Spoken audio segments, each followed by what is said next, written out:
اللہ صلی اللہ تعالی علیہ وبارک وسلم بھی اس کو خود پڑھا کرتے اور اس عمل کو خود بھی کیا کرتے۔ آج ماہ رمضان کا 16واں روزہ بدھ کے دن اس خاص عمل کو کر کے کامیابیوں کے دروازے آپ اپنے لیے کھلوا لیں، اور اس عمل کو کرنے سے آپ کو بہت ہی فائدہ ہوگا، کیونکہ آقا علیہ الصلوۃ والسلام اس کو خوب پڑھا کرتے تھے، اور اس عمل کو کر کے آپ اپنی تمام پریشانیوں کا خاتمہ بھی کر سکتے ہیں حکم ربی سے۔ بسم اللہ الرحمن الرحیم۔ السلام علیکم ورحمۃ اللہ وبرکاتہ۔ ماہ رمضان کیا آتا ہے، ہر طرف بہار آ جاتی ہے۔ ماہ رمضان کے کیا کہنے ہیں، جہنم کے دروازے بند کر دیے جاتے ہیں، جنت کی کھڑکیاں کھول دی جاتی ہیں، یہاں تک کہ شیاطین کو قید کر لیا جاتا ہے، اور جو کفار عذاب کا مزہ چکھ رہے ہوتے ہیں ماہ رمضان کی برکت سے 30 دن تک، وہ بھی پرسکون رہتے ہیں، اور جو مسلمان گناہ کر کے جہنم میں چلے جاتے ہیں اپنے گناہوں کی وجہ سے اپنی سزا پوری کرنے کے لیے، ان پر بھی اللہ تعالیٰ اپنا خاص کرم فرماتا ہے، اور وقت افطار اور وقت سحری کے وقت اللہ تعالیٰ بہت سے مسلمانوں کو جہنم سے آزادی دے دیتا ہے۔ اور یہ وہ مہینہ ہے جس مہینے کی ایک ایک لمحہ اتنی برکتوں والا ہے، اور روزہ دار کے لیے سونا بھی عبادت ہے، اس کا چلنا بھی عبادت ہے، اس کا بولنا بھی عبادت ہے، اس کا خاموش رہنا بھی عبادت ہے۔ اسی انداز کے ساتھ آج ہم نے اس عمل کو کرنا ہے جو رسول اللہ صلی اللہ تعالی علیہ وبارک وسلم خود بھی کیا کرتے، خود بھی اس کو پڑھتے، اور ہم مسلمان جب بھی پریشان ہوں اس عمل کو اپنا لیں، جب بھی کوئی تکلیف آئے، کوئی پریشانی آئے، اس کو اپنا لیں۔ جب بھی آپ ایسے مسئلے میں پھنس جائیں جہاں سے آپ سے فیصلہ نہ ہو رہا ہو، آپ رک جائیں، ٹھہر جائیں، وضو کر لیں، اب اس کو پڑھنا شروع کر دیں، اللہ کی بارگاہ میں ہاتھ اٹھائیں، فیصلہ کرنے میں آسانی ہو جائے گی۔ اسی طریقے سے جو مسلمان اس کو پڑھے اور غنی ہونا چاہے تو انشاءاللہ اللہ تعالیٰ اسے غنی کر دے گا۔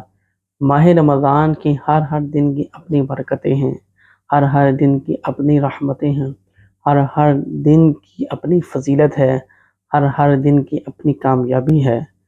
پیارے دوستو، آج ماہ رمضان کے 16ویں دن، 16ویں روزے کو آپ نے اس خاص عمل کو کر لینا ہے۔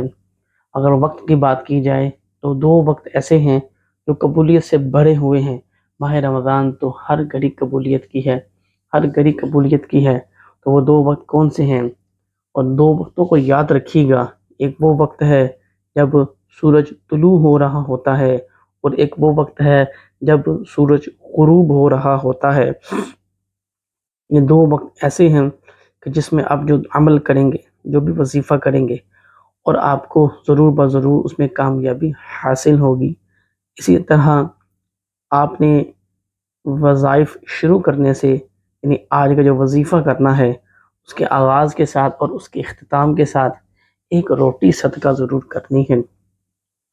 جب آپ ایک روٹی صدقہ کرتے ہیں اور اس کو قبول کر لیا جاتا ہے، اگر ہمارے عمل میں کچھ کمی رہ گئی ہو، ہمارے وظائف میں کچھ کمی رہ گئی ہو، تو وہ صدقہ اس کمی کو پورا کر دیتا ہے۔ اگر وہ اس نیت کے ساتھ، اس خلوص نیت کے ساتھ ہم سے نہ پڑھا گیا ہو وظیفہ، تو وہ صدقہ وہ قبولیت کا سبب بن جاتا ہے، رکاوٹوں کو ختم کر دیتا ہے۔ تو رسول اللہ صلی اللہ تعالی علیہ وبارک وسلم نے ارشاد فرمایا کہ تم اللہ عز و جل کی راہ میں صدقہ کرو کہ تمہاری مال میں کمی نہیں ہوگی۔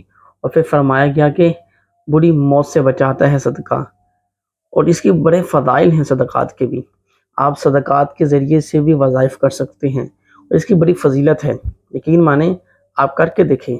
آپ اس عمل کو شروع کرنے سے پہلے ایک روٹی اللہ کی راہ میں صدقہ کریں، آپ اس عمل کو کریں، اور اس عمل کو کرنے کے بعد یعنی عمل کر لیا ہے، دعا کر لی ہے، اس کے بعد آپ کی روٹی اللہ کی راہ میں صدقہ کریں اور پھر رک جائیں، ٹھہریں، صبر کریں، ان اللہ مع الصابرین، انتظار کریں، آپ کی کامیابی کا وقت مقرر ہو چکا ہے، آپ کی کامیابی کا جو وقت ہے وہ لکھا جا چکا ہے، آپ کی کامیابی آنی ہی آنی ہے، آپ کی جو تکلیف ہے وہ دور ہونی ہی ہونی ہے، جو آپ کی مصیبت ہے وہ ختم ہونی ہی ہونی ہے، جو آپ کی پریشانی ہے وہ ختم ہونی ہی ہونی ہے، دنیا میں اور آخرت میں کامیابی ملنی ہی ملنی ہے۔ وَتُعِزُّ مَن تَشَاءُ وَتُذِلُّ مَن تَشَاءُ، اللہ کے حکم سے عزتیں ہی ملیں گی، کیونکہ سچی توبہ کی جب توفیق مل جائے، جب بندہ اللہ کی راہ میں جھک جائے، جب بندہ اللہ کی بارگاہ میں جھک جائے، اللہ کی بارگاہ میں رونے لگ جائے، یا باری تعالی میں بھٹک گیا تھا، واپس آ گیا ہوں، یا اللہ قبول فرما۔ تو آپ نے اس عمل کو، اس دو وقت میں نے جو آپ کو بتائے ہیں، ایک جب غروب ہو رہا ہو سورج اور جب طلوع ہو رہا ہو، دونوں میں سے کوئی بھی وقت آپ مقرر کر لیں، کیونکہ افطار کے 20 منٹ پہلے اس عمل کو آپ نے کرنا ہے۔ اللہ کی راہ میں کچھ کھجوریں، کچھ روٹی صدقہ کر دیجیے گا، اور پھر آپ اس عمل کو کیجیے گا۔ جس بھی خاص مقصد کے لیے میرے بہن، میرے بھائی اس عمل کو کریں، یقین مانیں آپ کو ہر مسئلے کا حل ملے گا، کامیابی ملے گی، اللہ کی قسم آپ کو کامیابی ملے گی۔ خلوص نیت کے ساتھ پڑھیں، اس طرح گڑ گڑا کر روئیں۔ آپ نے ہر بار بسم اللہ الرحمن الرحیم ضرور پڑھنا ہے۔ دو اسم اعظم ہیں جو آغاز میں آپ کو نظر آ رہے ہیں، یا حیو یا قیوم، یہ بڑی طاقت رکھتے ہیں۔ یہ اسم اعظم ایسے ہیں کہ ان حروفوں کے اندر ہی بہت وزن ہے، بڑے کمالات چھپے ہوئے ہیں۔ اور اس کے بعد آپ نے پڑھنا ہے برحمتک استغیث، برحمتک استغیث۔ تو ایک بات یاد رکھیے گا میرے بہنوں، میرے بھائیوں، عمل کے دوران جو اوپر لکھا ہے بغور دیکھ کر آپ نے پڑھنا ہے، دھیان کے ساتھ پڑھنا ہے، توجہ کے ساتھ پڑھنا ہے، بے دھیانی نہیں کرنی، کوئی حرف حذف نہیں کرنا، یعنی ختم نہیں کرنا، بالکل اطمینان کے ساتھ آپ نے پڑھنا ہے۔ بسم اللہ الرحمن الرحیم ہر دانے کے ساتھ، یا حی یا قیوم برحمتک استغیث، بسم اللہ الرحمن الرحیم یا حی یا قیوم برحمتک استغیث۔ اللہ رب العزت کی قسم ہے، اس کے جلال کی قسم ہے کہ یقین مانیں آپ جو بھی مانگیں گے، جو بھی آپ چاہتے ہیں کہ مجھے یہ عطا کیا جائے، مجھے یہ مل جائے، آپ کو وہ مل جائے گا۔ آپ غنی ہونا چاہتے ہیں تو آپ نے بسم اللہ الرحمن الرحیم یا حی یا قیوم برحمتک استغیث، بسم اللہ کے کیا کاملات ہیں۔ رسول اللہ صلی اللہ تعالیٰ علیہ وبارک وسلم نے فرمایا کہ جس کام کا آغاز ہی بسم اللہ الرحمن الرحیم سے کیا جائے وہ کبھی ناکام نہیں ہوتا، وہ کامیاب ہی کامیاب ہوتا ہے۔ اور اس کے بعد یا حی یا قیوم، یہ تو اسم اعظم ہے، یہ تو آپ کی بند تقدیر کے تالے اس طرح کھلوائیں گے کہ آپ کو خبر بھی نہ ہوگی۔ اور برحمتک استغیث، یہ مکمل جو پیکج ہے، جو عمل ہے، رسول اللہ صلی اللہ تعالیٰ علیہ وبارک وسلم دعا مانگتے تھے۔ جب آپ پر کوئی تکلیف آتی، کوئی مشقت آتی، کوئی پریشانی آتی، تو آپ اس کو پڑھتے بسم اللہ الرحمن الرحیم یا حی یا قیوم برحمتک استغیث۔ اس کے بڑے ہی کمالات ہیں، بڑے ہی فضائل ہیں، اور آپ کبھی بھی کسی پریشانی میں مبتلا ہو جائیں اس کو پڑھیں، آپ کسی مصیبت میں پھنس جائیں تو اس کو پڑھیں، آپ کسی آزمائش میں آ جائیں تو اس کو پڑھیں، فوراً پڑھیں، بغیر ٹائم ضائع کیے پڑھیں۔ اس کو آپ زبانی یاد کر لیں، چلتے پھرتے پڑھیں، اٹھتے بیٹھتے پڑھیں، اپنی دکان کے اندر بیٹھ کے پڑھیں، اب دکان سے باہر جانے کے بعد پڑھیں۔ یقین مانیں کہ غنی ہو جائیں گے، اللہ تعالیٰ وہاں سے رزق عطا فرمائے گا جہاں سے آپ کا گمان بھی نہیں ہوگا۔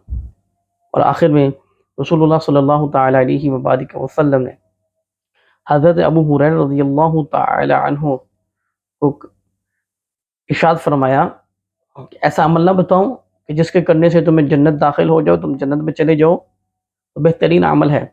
اگر آپ چاہتے ہیں کہ کبھی زندگی میں آپ کے پاس رزق ختم نہ ہو، اگر آپ چاہتے ہیں کہ کبھی زندگی میں آپ دینے والے ہوں لینے والے نہ ہوں، اگر آپ یہ چاہتے ہیں کہ آپ کو غنی کر دیا جائے تو آپ اللہ کی مخلوق میں تقسیم کرنا شروع کر دیں۔ فرمایا کہ بھوکے کو کھانا کھلاؤ، رسول اللہ صلی اللہ تعالیٰ علیہ وآلہ وسلم نے فرمایا بھوکے کو کھانا کھلاؤ، تمہیں اتنا غنی کر دیا جائے گا، اتنا غنی کر دیا جائے گا کہ تمہاری نسلوں تک وہ رزق ختم نہیں ہوگا۔